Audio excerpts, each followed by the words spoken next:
नमस्कार दोस्तों, स्वागत है आप सभी का आइडियल एकेडमी के ऑनलाइन लर्निंग प्लेटफॉर्म में। दोस्तों इस वीडियो में डिस्कस करेंगे बीएससी बायोलॉजी 2019 पेपर का फिजिक्स सेक्शन। केमिस्ट्री सेक्शन हम ऑलरेडी डिस्कस कर चुके हैं और जो फर्दर सेक्शन है वो आपको अपलोड हो जाएगा। तो आइए स्टार्ट करते हैं। क्वेश्चन नंबर दोस्तों 1 है, energy in sun is produced due to. Energy in sun is produced due to, option देख लेते हैं। ऑप्शन नंबर 1 है fission of helium into hydrogen, ये नहीं होगा। Burning of carbon in its core, ये भी नहीं होगा। Helium is converted into iron in its core, ये भी गलत है। Fusion of hydrogen nuclei into helium, ये करेक्ट हो जाएगा। ऑप्शन नंबर आप डी टिक कर देंगे। क्वेश्चन नंबर 2 है दोस्तों, a blue star is. Blue star क्या होता है? तो ब्लू स्टार का टेम्परेचर के रिलेटेड क्वेश्चन है। तो ब्लू स्टार क्या होगा आपका? वो मच हॉटर देन सन होता है, बहुत ज्यादा हॉटर होता है सन से। तो ऑप्शन नंबर आप इसमें भी डी टिक कर देंगे। क्वेश्चन नंबर 3 है, the width of depletion region in A PN junction is of the order of. जो विड्थ होती है डिप्लीशन रीजन की पीएन जंक्शन में, उसका क्या ऑर्डर होता है? तो ऑप्शन देख लेते हैं। फर्स्ट है आपका 10 टू द पावर -10, सेकेंड है 10 टू द पावर -8, थर्ड है 10 टू द पावर -6, फोर्थ है 10 to the power -4।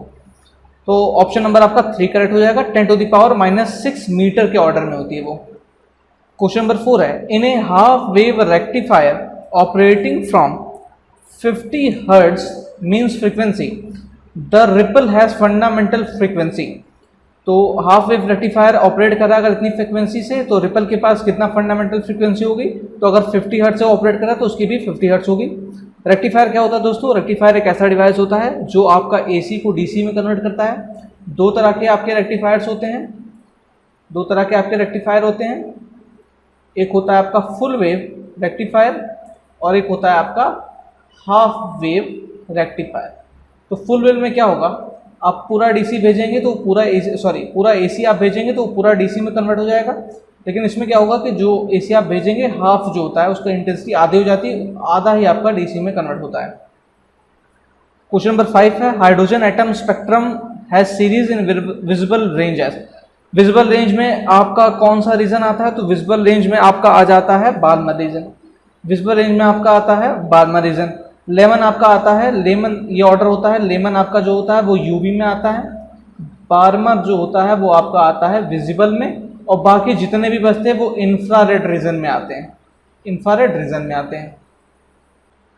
Question number आपको 6 है, एन इन द रिएक्शन। ये रिएक्शन आपको दे रखा है, यहाँ पर आपको ए का वैल्यू बताना है। ए आप एक्स की पावर में यहाँ देख पाएंगे तो यहाँ पर ए लिखा हुआ है, तो इसका वैल्यू आपको बताना है। ये एक न्यूक्लियर रिएक्शन है, तो आप ध्यान से देखेंगे तो इसमें क्या करना होता है, ऐसे रिएक्शंस में आपको बैलेंस करना होता है नीचे वाले एटॉमिक नंबर को, एटॉमिक मास को, दोनों को बैलेंस करना होता है। तो यहाँ पर आप देखेंगे तो कि दोनों साइड में आपका एटॉमिक जो नंबर है वो बैलेंस है, तो एटॉमिक मास बैलेंस करेंगे तो इस तरफ हो जाएगा 9 + 4 = हो जाएगा आपका A+1।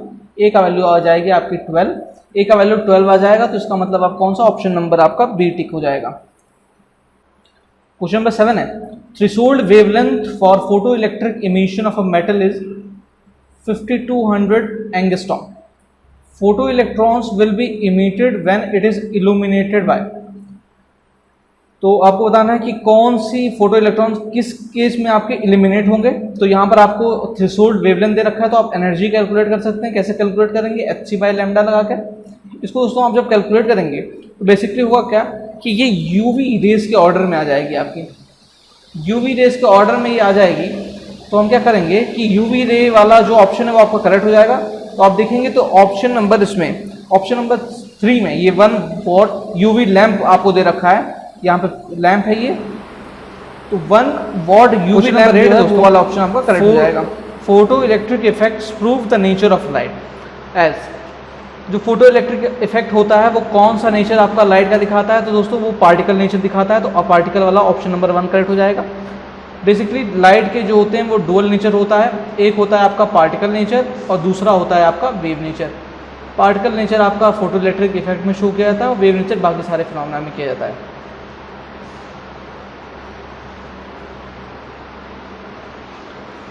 क्वेश्चन नंबर 9 दोस्तों, when a red flower is seen through a green glass it appears. अगर किसी रेड फ्लावर को आप ग्रीन ग्लास के थ्रू देखेंगे या फिर ग्रीन लाइट में भी देखेंगे तो वो हमेशा ब्लैक दिखाई देगा। क्या दिखाई देगा, ब्लैक। ठीक, तो ब्लैक वाला ऑप्शन यहाँ पर पीछे दिया होगा, ब्लैक आपका करेक्ट हो जाएगा। ब्लैक आपका डी, तो ब्लैक आपका करेक्ट हो जाएगा। क्वेश्चन नंबर 10 है, a person standing in front of a mirror find his image larger than himself the mirror is. एक पर्सन मिरर के सामने खड़ा है और उसकी इमेज उसको बड़ी दिखाई देती है, तो वो किस टाइप का मिरर होगा, तो वो होगा आपका कनकेव मिरर। ऑप्शन नंबर आपका डी करेक्ट हो जाएगा। क्वेश्चन नंबर 11 है, in Young's double slit experiment ratio of maximum and minimum intensity is 9:1, the waves have amplitudes in ratio. तो यहाँ पर आपको दे रखा है कि जो इंटेंसिटी का रेशियो है वो आपका 9:1 का है, तो आपका एम्पलीट्यूड का क्या रेशियो होगा, तो दोस्तों होता क्या है, एम्पलीट्यूड के रेशियो को एक बार हम प्लस करके होल स्क्वायर कर देते हैं, तो क्या होगा आपका बन जाता है, एक बार प्लस करके होल स्क्वायर करते हैं, जैसे कि मान लीजिए A1 A2 दो एम्पलीट्यूड है, तो A1 प्लस A2 का आप होल स्क्वायर कर देते हैं अपॉन A1 माइनस A2 का होल स्क्वायर कर देते हैं। इन दोनों का जो रेशियो होता है ये maximum intensity to minimum intensity का रेशियो हो जाता है। तो ऑप्शन के थ्रू इसको कर सकते हैं और वैसे भी कर सकते हैं। तो वैसे आप देखेंगे तो यहाँ पर दो इक्वेशन आपके सामने बन जाएगी, एक हो जाएगा A plus A2 is equal to हो जाएगा आपका 3 और एक हो जाएगा A1 minus A2 is equal to हो जाएगा आपका 1। दोनों को ऐड कर देंगे तो 2A1 इज इक्वल टू हो जाएगा 4, A1 का वैल्यू आ जाएगा आपका 2, A1 का वैल्यू 2 आ जाएगा तो A2 का वैल्यू आ जाएगा 1, रेशियो हो जाएगा आपका 2:1 का। तो 2:1 वाला ऑप्शन जो कि सेकंड है, ये आपका सेकंड ऑप्शन करेक्ट हो जाएगा।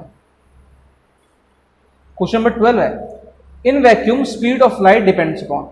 वैक्यूम के अंदर आपकी जो स्पीड ऑफ लाइट है वो किस चीज पर डिपेंड करती है, तो जो स्पीड ऑफ लाइट होती है वैक्यूम के अंदर वो कांस्टेंट होती है, यानी कि 3 × 10⁸ मीटर पर सेकेंड, और ये किसी भी चीज पर डिपेंड नहीं करती है, ये ऐसे ही रहती है क्योंकि लाइट आपका इलेक्ट्रोमैग्नेटिक वेव होता है। तो इसमें इस केस में ऑप्शन नंबर आपका डी करेक्ट हो जाएगा। क्वेश्चन नंबर 13 है, dimension of mu naught into E not. E not into mu naught का क्या डायमेंशन होगा, तो दोस्तों डायमेंशन निकालना आपने सीखा होगा, इसको आप निकाल लेंगे आराम से, तो ऑप्शन नंबर इसमें आ जाएगा आपका डी करेक्ट हो जाएगा। क्वेश्चन नंबर 14 है, the frequency of electromagnetic wave best suited to observe a particle of size, ये 3 × 10⁻⁴ सेंटीमीटर है। इस सेंटीमीटर इस साइज के आपको पार्टिकल को ढूंढना है, तो क्या फ्रीक्वेंसी ऑफ लाइट आपको लगेगी, तो दोस्तों आपको मालूम होना चाहिए कि अगर आपको स्मॉलेस्ट पार्टिकल को अगर आपको देखना होता है तो हमेशा उसी के वेवलेंथ के ऑर्डर की लाइट लगती है, यानी कि इतना अगर पार्टिकल का साइज है तो इतना वेवलेंथ आपको लग जाएगी। तो अगर इतना वेवलेंथ लग जाएगी तो इसके डायरेक्टली आप फ्रीक्वेंसी निकाल सकते हैं। कैसे निकाल सकते हैं, c/λ, ये सेंटीमीटर में है, आप इसको जो है मीटर में कन्वर्ट कर देंगे, O + C का वैल्यू आप जानते हैं, इसको डायरेक्टली आप सॉल्व कर देंगे तो आपको मिल जाएगी फ्रीक्वेंसी की वैल्यू। इसको आप सॉल्व करेंगे तो इसका वैल्यू आ जाएगा आपका 10⁻15 हर्ट्ज। क्वेश्चन नंबर 15 है, in an LCR circuit with L is equal to 8 henry, C is equal to 0.5 microfarad and R is equal to 100 ohm, series resonance frequency in radian per second is. तो आपको resonance frequency निकालना है, तो आप जानते हैं कि resonance frequency में आपका omega L is equal to 1/ओमेगा C हो जाता है, यानी कि ओमेगा स्क्वायर का वैल्यू आपका omega square is equal to हो जाता है 1/LC। यहाँ पर आप फर्दर सॉल्व करेंगे तो ओमेगा का वैल्यू 1/√L/C आ जाएगा। ठीक, अब आपको सारी वैल्यूज नोन है, आप इसको डायरेक्टली कैलकुलेट कर देंगे तो ऑप्शन नंबर आपका यहाँ पर 3 करेक्ट हो जाएगा। क्वेश्चन नंबर 16 है, AC is converted into DC by. AC को कैसे हम DC में कन्वर्ट करेंगे, तो अभी आपको मैं थोड़ी देर पहले बताया, by the help of rectifier. तो रेक्टिफायर की हेल्प से हम कन्वर्ट कर देंगे। ऑप्शन देख लेते हैं, ऑप्शन नंबर आपका जो है डी है रेक्टिफायर का, तो डी ऑप्शन आपका करेक्ट हो जाएगा। क्वेश्चन नंबर 17 है, in an AC circuit with R is equal to 4 ohm and omega L is equal to 3 ohm, the impedance is. Impedance आपको निकालना है तो आप इसको ऐसे डायग्राम बना के निकालते थे, 4 ओम इधर हो जाएगा आपका और ये हो जाएगा आपका 3 ओम। इसका नेट निकालेंगे तो ये बन जाएगा आपका, ये हो जाएगा √4 का स्क्वायर प्लस 3 का स्क्वायर, यानी कि आपका हो जाएगा 5।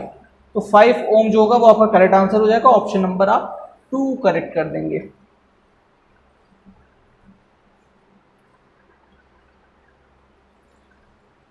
क्वेश्चन नंबर 18 है, at a place where earth's magnetic field has 0 vertical component, the dip is. अगर वर्टिकल कंपोनेंट 0 होता है तो उस डिप का एंगल कितना होता है, तो उसका जो एंगल होता है ऐसे केस में वो होता है 0 डिग्री।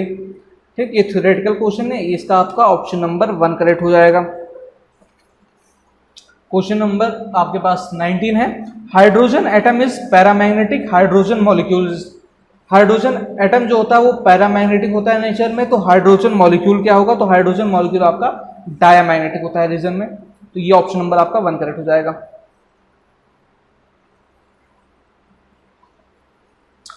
क्वेश्चन नंबर 20 है, the magnetic field due to a tiny magnetic dipole of a magnetic moment m and a distance r from the centre of equatorial line.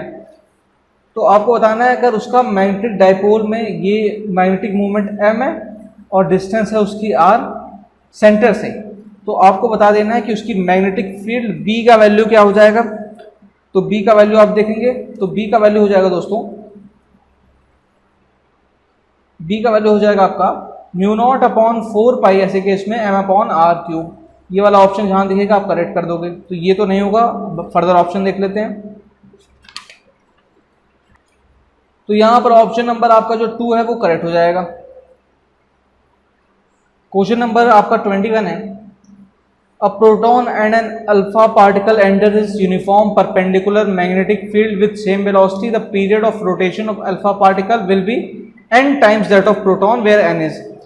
तो परपेंडिकुलर मैग्नेटिक फील्ड में अगर आपका ये मूविंग पार्टिकल जाता है तो आपका सर्कुलर मोशन करने लगता है, ठीक। तो उसके में होता क्या है, ये फोर्स उसकी अंदर तरफ लगती है, यानी कि उसकी जो होती है सेंट्रीफ्यूगल फोर्स जो होती है वो बैलेंस हो जाती है, यानी कि mv²/r जो होगा वो आपका qv/b वाली फोर्स को बैलेंस कर देगा।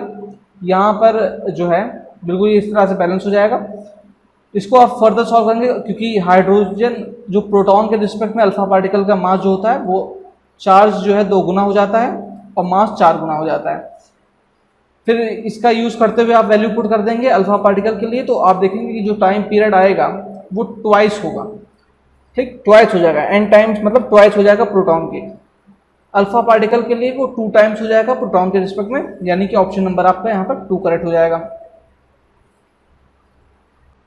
क्वेश्चन नंबर 22 है, which of the following is true, sound is mechanical work. हाँ, ये बिल्कुल करेक्ट स्टेटमेंट है पहली वाली, बाकी फर्दर स्टेटमेंट भी देख लेते हैं। Sound is electric wave, second वाला है साउंड इज इलेक्ट्रिक वेव, ये गलत है। साउंड इज मैग्नेटिक वेव, ये भी गलत है। साउंड इज इलेक्ट्रोमैग्नेटिक वेव, ये भी गलत है। पहला वाला ऑप्शन आपका बिल्कुल करेक्ट हो जाएगा। क्वेश्चन नंबर 23 है, a current loop of area 0.01 meter square with current 10 ampere is held perpendicular to magnetic field 0.1 Tesla. The torque on the loop is, torque आपको कैलकुलेट करनी है, कंडीशन आपको गिवन है। तो टॉर्क का फॉर्मूला दोस्तों होता है टाउ इज इक्वल टू होता है आपका NIAB। N क्या होता है, N होता है आपका नंबर ऑफ टर्न्स, I होता है करंट, A होता है एरिया, B होता है मैग्नेटिक फील्ड। क्योंकि यहाँ पर टर्न की बात नहीं किया गया है तो टाउ इज इक्वल टू आप डायरेक्टली IAB यूज कर देंगे। सारी वैल्यूज आपको नोन है, वैल्यू आप पुट कर देंगे, तो आपका वैल्यू जो आ जाएगा वो आ जाएगा 0.1 न्यूटन मीटर। 0.1 जो है न्यूटन मीटर आपका करेक्ट हो जाएगा। तो ये ऑप्शन देख लेते हैं, ऑप्शन नंबर आपका 3, तो ऑप्शन नंबर आप 3 टिक कर देंगे। क्वेश्चन नंबर 24 है, current in A bulb changes by 2% the power changes. Current जो होता है वो 2% चेंज हो रहा है, तो आपका पावर कितने चेंज होता है, तो हम जानते हैं पावर इज इक्वल टू होता है I² इंटू आर, यानी कि अगर इसमें हम चेंज निकालेंगे तो वो 2 times of change in are हो जाएगा, तो चेंज इन आई हो जाएगा, 2 टाइम्स ऑफ चेंज इन आई हो जाएगा। तो 2 इंटू ये 2% का चेंज है, तो इसका मतलब 2 इंटू 2%, तो चेंज हो जाएगा आपका 4% का। तो 4% वाला ऑप्शन आपका करेक्ट हो जाएगा। ये 1% है, ये गलत है, ये 2% ये भी गलत है। फर्दर ऑप्शन देख लेते हैं, तो फर्दर ऑप्शन यहाँ पर मिस हो गया है, तो यहाँ पर आप 4% वाला ऑप्शन नंबर सी था, यहाँ पर 3 यहाँ मिस कर गया है, 4% होगा, वो बिल्कुल करेक्ट हो जाएगा। क्वेश्चन नंबर 25 है, amount of charge required to deposit 1 gram equivalent of substance by electrolysis. 1 gram equivalent को अगर हमें डिपॉजिट करना होगा तो कितना चार्ज रिक्वायर होता है, तो 1 फैराडे चार्ज रिक्वायर होता है, यानी कि 96500 कॉलम ऑफ चार्ज आपको रिक्वायर्ड होता है। तो ऑप्शन देख लेते हैं, तो ऑप्शन नंबर यहाँ पर डी है, तो डी आपका करेक्ट हो जाएगा। क्वेश्चन नंबर 26 है, 12 identical wires each of resistance 5 ohm form a skeleton cube, resistance between 2 diagonally opposite corner is. दोस्तों ये बिल्कुल मिलता जुलता क्वेश्चन है आपका, बिल्कुल एक ऐसा ही क्वेश्चन होता है HC वर्मा में, लेकिन यहाँ पर क्या होता है कि वहाँ पर 1 ओम दिया रखा होता है और स्केलेटल क्यूब बनाया होता है। ठीक, 12 आइडेंटिकल वायर उसमें भी रहती है और 1 ओम की बात होती है वहाँ पर खाली। तो बिल्कुल ये इस टाइप से आपका क्यूब रहेगा।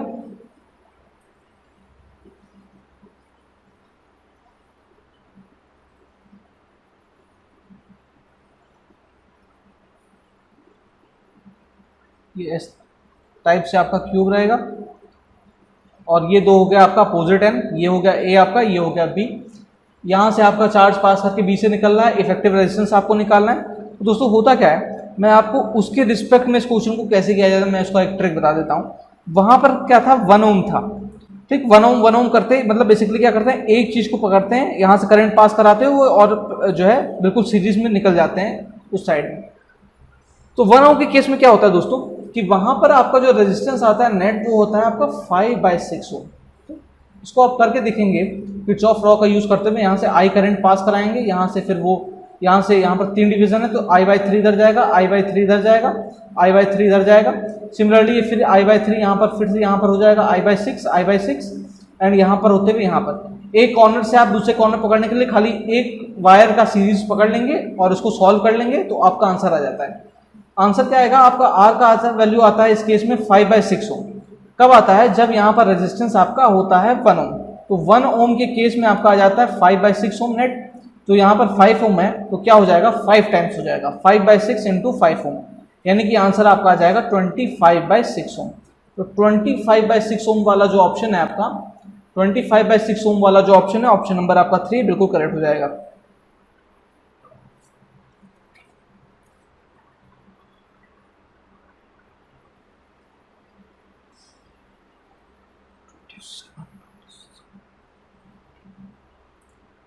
क्वेश्चन नंबर 27 है, the SI unit of epsilon is. Epsilon की एसआई यूनिट क्या होती है, वो होती है आपका ये होती है आपका c² न्यूटन इनवर्स मीटर -2। ये होती है आपकी इसकी यूनिट, यानी कि ऑप्शन नंबर आपका डी करेक्ट हो जाएगा।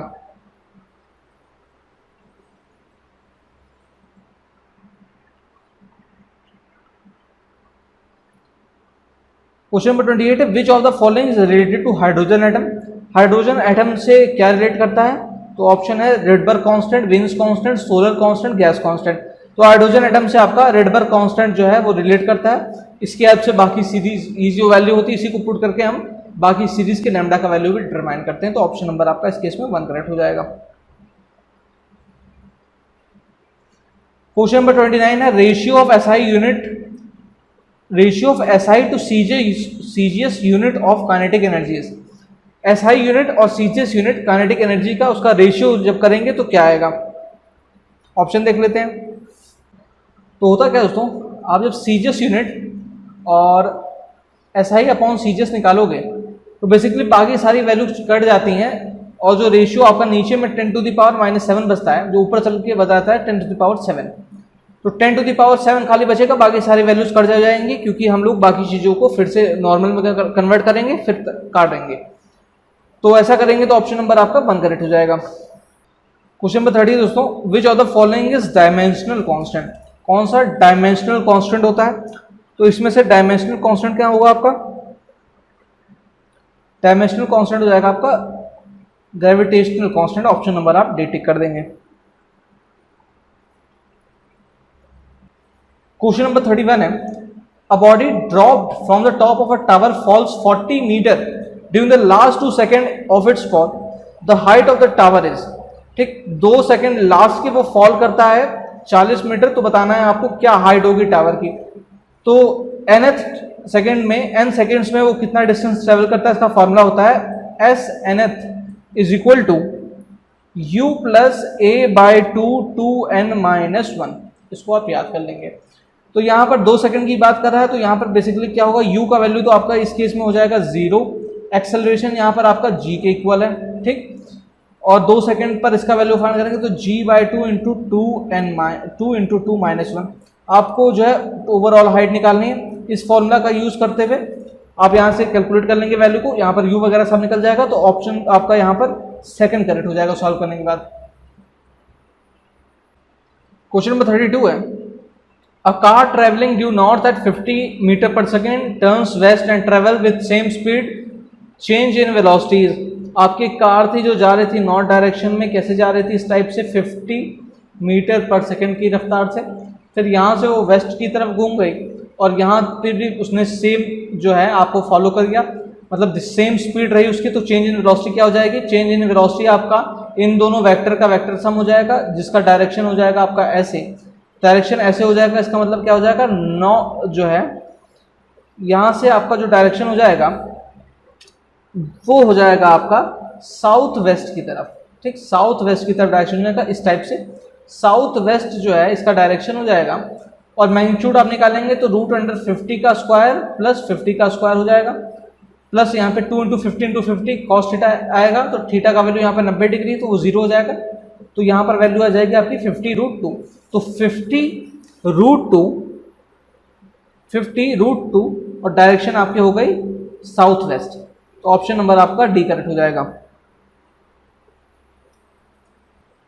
क्वेश्चन नंबर 33 है, if two vectors a and b are such that mod of a plus b is equal to mod of a minus b, angle between a and b is. तो अगर इस type की condition, तो आपको बताना कि a and b का angle क्या होगा। तो a एंड b का जो एंगल होगा आपका वो होगा 90 डिग्री का। ये थ्योरेटिकल क्वेश्चन है, 90 डिग्री का एंगल होगा, तब ये बेसिकली ये कंडीशन फॉलो होगी, तो ऑप्शन नंबर आप डी करेक्ट कर देंगे। या फिर इसको ऐसे सॉल्व कर सकते हैं, यहाँ पर क्या करेंगे आप, तो ये हो जाएगा mod a into mod b sine theta, और ये हो जाएगा आपका a इंटू बी जो है cos थीटा। यहाँ पर आप सॉल्व करेंगे ऐसे, तो एंगल का वैल्यू आपका आ जाएगा, थीटा का वैल्यू 90 डिग्री। क्वेश्चन नंबर 34 है, if 7 kg mass is subjected to 2 forces, F1 is इतना एंड F2 इज इतना, the magnitude of acceleration is. तो F इज इक्वल टू होता है आपका मास इनटू एक्सेलरेशन। आप एक्सेलरेशन कैलकुलेट करेंगे तो ये हो जाएगा 20/7I प्लस 30/7J। पहले केस में A1 का वैल्यू A2 का वैल्यू निकालेंगे तो ये हो जाएगा आपका 8/7I माइनस 9/7J। और यहाँ पर आपको नेट मैग्नीट्यूड बोला तो A1 प्लस A2 कर देंगे, A1 प्लस A2 कर देंगे तो ये हो जाएगा आपका 28/7 यानी कि 4I, और ये हो जाएगा आपका प्लस में 21/7 यानी कि 3J। अब 4 और 3 का आपको निकालना होगा मैग्नीट्यूड में करने के लिए, तो √4 का स्क्वायर प्लस 3 का स्क्वायर हो जाएगा, तो ये हो जाएगा आपका 5 वाला ऑप्शन आपका करेक्ट हो जाएगा, तो ऑप्शन नंबर आप ए टिक कर देंगे।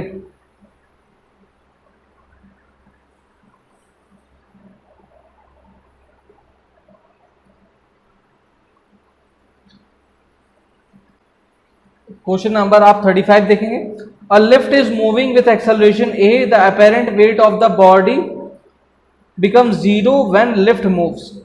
तो यहां पर बात कर रहा है कि अगर a एक्सेलरेशन से वो लिफ्ट मूव कर रही है और आपका अपेरेंट वेट जो होता है वो 0 हो जाता है, तो क्या होगा, अपेरेंट वेट जो होता है ऊपर जाने पे बढ़ता है और नीचे जाने पे घटता है, तो नीचे जाएगा तो वैल्यू जो होगा वो घटेगा। अब घटने का मतलब वो कब घटता है, वो नीचे जा रहा है तो उसका मतलब जो है आपका जो अपेरेंट वेट है वो घट रहा है। अपेरेंट वेट जो है आपका वो हो रहा है आपका रिड्यूस। अब अपेरेंट वेट आपका रिड्यूस हो रहा है और आपको 0 कर देना है, तो 0 कब होगा, जब आपका a का वैल्यू a जो है g के इक्वल हो जाए। तो कंडीशन क्या हो गई, a is equal to g हो जाए और डाउनवर्ड मूवमेंट हो जाए। तो ऑप्शन देख रहे थे, ऑप्शन नंबर आपका इस केस में 1 करेक्ट हो जाएगा। क्वेश्चन नंबर 36 है, a non relativistic regime increases in the kinetic energy by 300%, the momentum of the body increases by। Kinetic energy आपका 300% इंक्रीज कर रहा है, तो मोमेंटम कैसे इंक्रीज करेगा। तो काइनेटिक एनर्जी और मोमेंटम में रिलेशन होता है p²/2m का, ठीक। परसेंटेज इंक्रीज की बात है, हम वैसे जैसे पहला क्वेश्चन किया था हमने प्रीवियस अभी थोड़ी देर पहले, उसी फॉर्म में इस क्वेश्चन को रखेंगे, इजिली आपका सॉल्व हो जाएगा। एंड सॉल्व कर लेंगे तो इसका आंसर जो होगा वो आपका बन जाएगा 100%। तो ऑप्शन नंबर आपका सी करेक्ट हो जाएगा। क्वेश्चन नंबर 37 है, ratio of rotational to total kinetic energy of rolling sphere is. ये भी थ्योरेटिकल क्वेश्चन है। रोटेशनल काइनेटिक एनर्जी और टोटल काइनेटिक एनर्जी का क्या रेशियो होता है, तो आपने पढ़ा होगा। तो इसका जो रेशियो होता है वो आपका 2:7 का होता है, 2:7 का होता है। तो ऑप्शन नंबर आपका इस केस में डी करेक्ट हो जाएगा। क्वेश्चन नंबर 38 है, a can filled with water is revolve in a vertical circle of radius 4 meter for water not to fall, period of revolution is nearly. तो एक can में पानी भर के उसको जो है वर्टिकल जो है घुमा दिया गया है, तो आपसे पूछ रहा है कि कितना होगा उसका पीरियड ऑफ रिवोल्यूशन ताकि पानी गिरे नहीं। ठीक है, ऑप्शन देख लेते हैं फिर मैं आपको बताता हूँ। इसलिए दोस्तों होगा क्या, मान लीजिए ये कैन है आपका, यहाँ पर आपका पानी भरा है और ये मान लीजिए आपने इसको पकड़ का यहाँ से पकड़ के ऐसे घुमा रहे हैं, तो यहाँ पर जब आप ऊपर की साइड में जाएंगे तो ये बिल्कुल ऐसे रिवर्स हो जाएगी आपका कैन बिल्कुल। और इस केस में क्या होगा, नीचे की तरफ आपका जो है mg फोर्स लगेगा और बाहर की तरफ लगेगा mv²/r। तो mv²/r का वैल्यू आपका mg के इक्वल होगा, यानी कि यहाँ से आप कैलकुलेट करेंगे तो v और r में आपको रिलेशन मिल जाएगा। और वहाँ से टाइम पीरियड की बात कर रहे हैं, यानी कि 2πr/v, और इसको सॉल्व कर लेंगे आराम से। तो इस केस में आपका जो आंसर आ जाएगा वो हो जाएगा 4 सेकंड के इक्वल हो जाएगा। तो 4 सेकंड वाला ऑप्शन नंबर डी है, तो वो करेक्ट हो जाएगा। क्वेश्चन नंबर 39 है, time period of seconds pendulum in satellite. Second जो है पेंडुलम का टाइम पीरियड क्या होगा सैटेलाइट में, तो उस केस में आपका जो है कोई फोर्स उसको रिपेल नहीं कर पाएगी, तो टाइम पीरियड उसका इनफाइनाइट सेकंड्स हो जाएगा। तो इनफाइनाइट वाला ऑप्शन नंबर 3 है, तो ऑप्शन नंबर आप 3 करेक्ट कर देंगे। क्वेश्चन नंबर 40 है, 2 satellites revolve in orbit of radii in ratio 1:4, ratio of their time period is. ठीक, 2 सैटेलाइट आपकी रिवॉल्व कर रही हैं, उनका रेडियाई का रेशियो 1:4 है, तो उनका टाइम पीरियड का रेशियो क्या होगा, तो उनका टाइम पीरियड का रेशियो क्या हो जाएगा दोस्तों, वो हो जाएगा आपका 1:8। ठीक, ये कैपलर्स जो है लॉ के अकॉर्डिंग जो है फॉलो करेगा, कैपलर्स लॉ, तो उस हिसाब से आपका 1:8 हो जाएगा। तो ऑप्शन नंबर आप 3 टिक कर देंगे। क्वेश्चन नंबर 41 है, 2 satellites of different masses revolve in the same orbit, they have the same। Satellites अगर जो है डिफरेंट मास की रिवॉल्व कर रही सेम ऑर्बिट में, तो उनका सेम क्या होगा, तो क्या उनकी एनर्जी सेम होगी, नहीं। एंगुलर मोमेंटम भी उनका सेम नहीं होगा, टाइम पीरियड भी उनका सेम नहीं होगा। सेम क्या होगा, उनकी वेलोसिटी सेम हो जाएगी। वेलोसिटी जो है सेम हो जाएगी, तो 41 का आप 80 कर देंगे।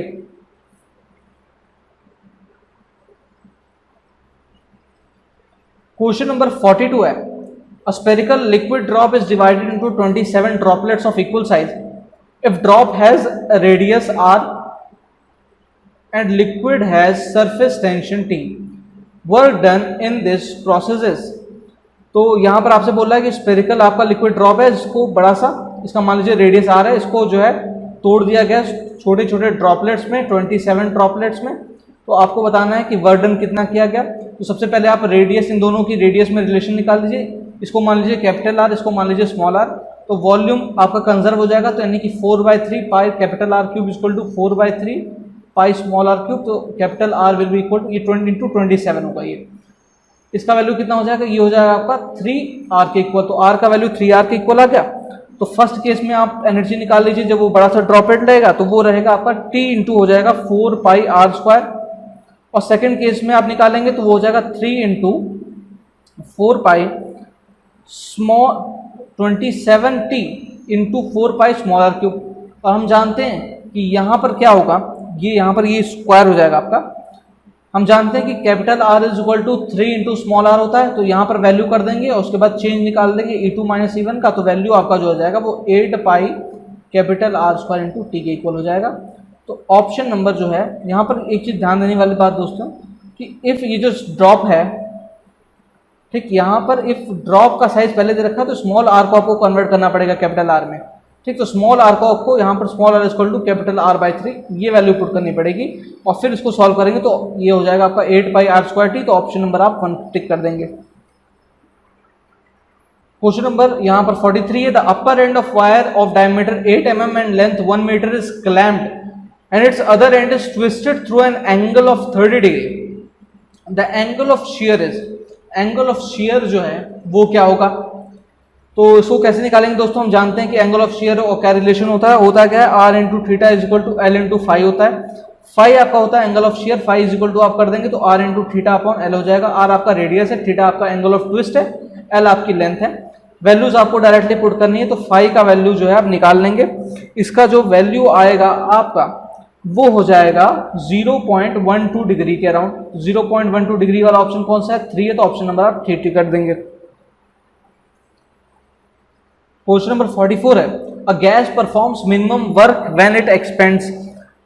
तो यहाँ पर बताना है कि वो मिनिमम वर्क परफॉर्म करें जब वो एक्सपेंड करे। तो बेसिकली क्या होगा, अगर मिनिमम वर्क खाली पूछता तो आप आइसोक्रोनिक टिक कर देते, लेकिन यहाँ पर बोला है कि मिनिमम वर्क वो परफॉर्म करे जब वो एक्सपेंड कर रही हो। तो एक्सपेंशन आइसोक्रोनिक में होता नहीं है, तो इसलिए कौन सा ऑप्शन हो जाएगा आपका, एडियाबैटिक करेक्ट हो जाएगा। तो ऑप्शन नंबर आप 1 टिक कर देंगे। क्वेश्चन नंबर 45 है, first law of thermodynamics represents conservation of. First law of thermodynamics आपको किसका कंजर्वेशन बताता है? दोस्तों फर्स्ट लॉ ऑफ थर्मोडायनेमिक्स आपका एनर्जी का कंजर्वेशन बताता है, कंजर्वेशन ऑफ एनर्जी रिप्रेजेंट करता है। ऑप्शन देख लेते हैं। तो एनर्जी आपका ऑप्शन नंबर 3 है, तो ऑप्शन नंबर आप 3 टिक कर देंगे। क्वेश्चन नंबर 46 है, a simple harmonic motion has an amplitude a and time period t, time required to travel from x is equal to a to x is equal to a by 2। तो x is equal to a से x is equal to a by 2 जाने में कितना समय लगता है simple harmonic motion में? ये आपने पढ़ा होगा थ्योरेटिकल क्वेश्चन। तो t/6 आपको टाइम लग जाता है। ठीक, t/6 वाला कौन सा ऑप्शन? t/6 वाला आपका पहला ऑप्शन है, ऑप्शन नंबर आपका 1 करेक्ट हो जाएगा।